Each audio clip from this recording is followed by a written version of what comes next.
Welcome to the History of North America. I'm Mark Vinette. Let's pause our series narrative to ask, is it important to study history? Why do we need to know what's come before us? Isn't it enough to just live in the moment? Let's explore these important questions with renowned historian Victor Davis Hanson. Why study history? Ironically, this question is as old as history. 2,500 years ago, Thucydides, the great chronicler of the Peloponnesian Wars between Athens and Sparta, and the man many call the first historian, said that, "I have written my work not to win the applause of the moment, but as a possession for all time." Thucydides hoped that what he was writing would help future generations understand what transpired in his day. If they could learn from it and make better decisions, his efforts would not be in vain.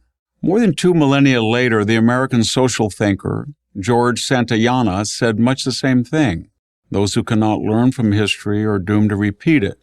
But while knowledge of the past is a prerequisite to wisdom, it doesn't give the historian a crystal ball. We must be modest in our claim. Studying history provides an invaluable guide, but only a guide, to current and future political, economic, military, and cultural challenges. Just as it is dangerous to be ignorant of past events, so too is equally risky to assume that history across time and space will repeat itself in exactly the same fashion. It never does. Still, with a proper caution, studying history can warn us of dangers ahead.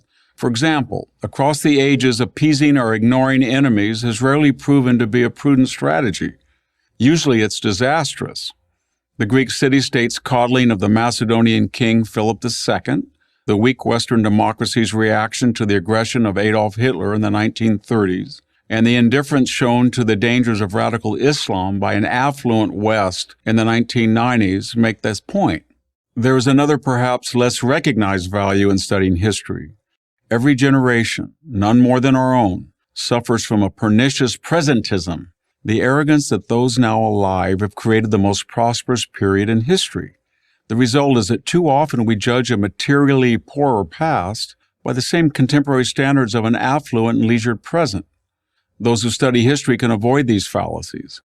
Aside from the fact that the present is the beneficiary of the accumulated intellectual, moral, and scientific contributions of the past, proper knowledge of the hardship of prior ages teaches us the value of humility. To take just one possible example, it might be an easy thing to chronicle what seems to us prejudices recorded among the Wagoneers on the Oregon Trail in the 1840s. It is quite another to imagine how the trailblazers struggled to survive one more day in an age without effective medicines, labor-saving machines, or adequate shelter. Studying history also confers much-needed perspective. It's neither fair nor wise to attempt to apply the moral standards of today to, say, the far more deadly 17th century, when life, in the words of English philosopher Thomas Hobbes, was solitary, poor, nasty, brutish, and short. The COVID-19 pandemic seems to many like a public health crisis without precedent, until we take time to learn of the global outbreak of the H1N1 influenza virus in 1918. The Spanish flu killed nearly 600,000 Americans in a nation of 100 million, with a worldwide toll of perhaps 50 million dead. And yet our nation and planet survived and learned from it. One of the ways that I used to endure the tedium, dust, and noise of tractor driving was to remember that my farming grandfather covered the same ground with a team of horses. It took him 2 days of back-breaking labor to cultivate 4 acres of land. I could do it in an hour, sitting down. But while technology improves, human nature does not. That means we have, if we bother to look, a timeless connection to those who went before us. Their struggle to make sense of life is our struggle.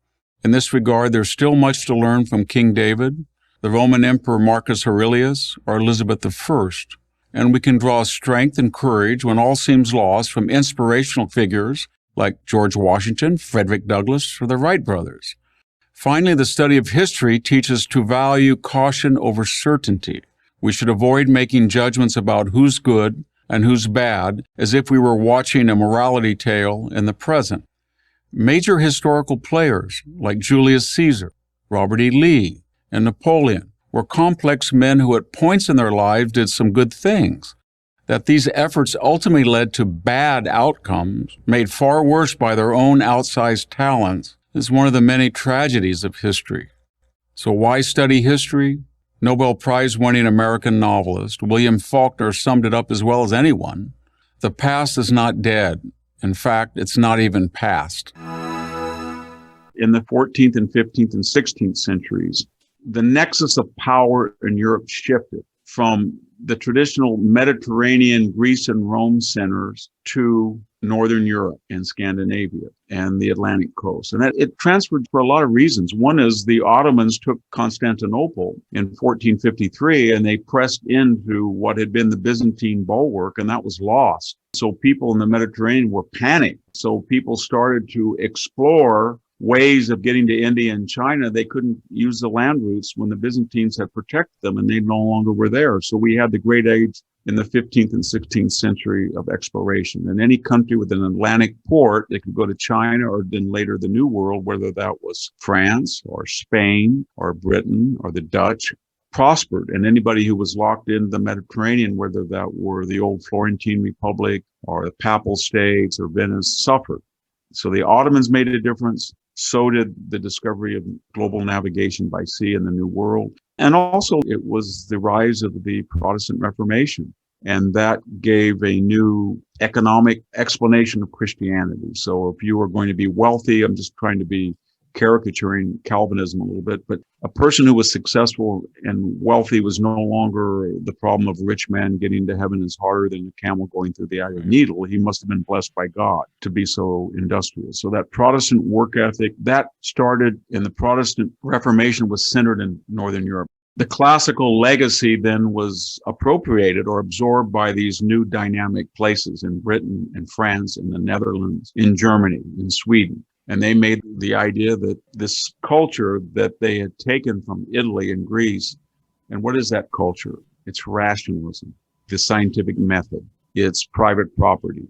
It's basically pre-capitalist economics. It's tolerance. All of that then became absorbed into the larger European tradition.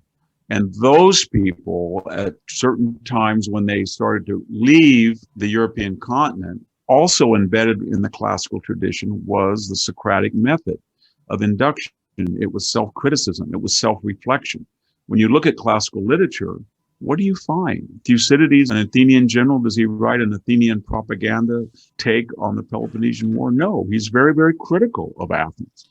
What do you read when you read Petronius the Satyricon? A devastating takedown on the decadence that affluence and leisure contribute to in the late empire. If you read a poem of Catullus, is it celebratory of the late Roman Republic? No, it's about the decadence of self-centered, selfish, sexually obsessed men. And so what I'm getting at was a very self-critical culture. And the same was true about race, and the same was true about democracy. So for every racist, there was an anti-racist. For every Democrat, there was an anti-Democrat. And that's why we're so self-critical in the West in a way that China is not. That's why we're saying today we want to be transparent. So then the question is, well, since classics was sort of centered on tracing the classical legacy in Greece and Rome, and that required a lot of disciplines that were very difficult: archaeology, epigraphy, the study of text on stone, art, philosophy. Philology was the key to it, because to study these things in depth, you have to know Greek and Latin, because a lot of these texts are not quite the same in English. You don't get a sense of the language or the vocabulary usage or the history of the language or the style of the language if you're reading it in English. The only culture in the Mediterranean that had free expression and had literature that was divorced from religion and state. History is just the word that Herodotus used for inquiry, and you were going to learn about the past. And it was the view of the founders of history, and Thucydides in particular, but also Herodotus, that great men made history. So when you read Thucydides' history, it's an encomium in the second book to Pericles, for example. Without Pericles, a lot of the things that Athens did are inexplicable, or with his absence, they become explicable. And that was true of Xenophon and his sort of Hellenica. That was a story really of Agesilaus. And it's a story of Herodotus. He focuses on people like Themistocles or Miltiades or Darius or Xerxes as individuals that make a difference. That was pretty much when Plutarch wrote his great lives of illustrious men and comparative lives at the end, Greek and Roman. It was that idea that individuals that are extraordinary, not in the sense of better, but have more clout, more influence. And that was pretty much the reigning idea. I guess the epitome of that was Thomas Carlyle, the Scottish historian that wrote about the heroes of history. And then Marx came along. And people said, no, real point is class struggle and equity and equality, and these are mass movements. And the individual then sort of was shunned aside because he was unimportant. And it was not just a way of reducing history to themes or movements, but it was also predetermining it, that these mass waves made it impossible for one individual to, as William Buckley said, stand athwart history and say, stop. You couldn't do it anymore. And that really permeated every type of history. That it was all about technology. It was predetermined.